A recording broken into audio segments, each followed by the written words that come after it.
സുന്ദരവാസന്ത മന്ദസമീരനായി നിൻജാലകങ്ങളെ തൊട്ടുണർത്താം. സുന്ദരവാസന്ത മന്ദസമീരനായി നിൻജാലകങ്ങളെ തൊട്ടുണർത്താം.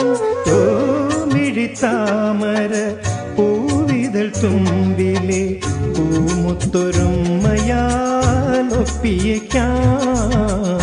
N മന്ദഹാസം ചന്ദ്രികയായെങ്കിൽ എന്നും പൗർണമി വിടർന്നേനെ. N സ്വപ്നരേണുക്കൾ രത്നങ്ങളായെങ്കിൽ എന്നും നവരത്നമണിഞ്ഞേനെ. എന്നശ്രുബിന്ദുക്കൾ പുഷ്പങ്ങളായെങ്കിൽ എന്നും മാധവമുണർന്നേ.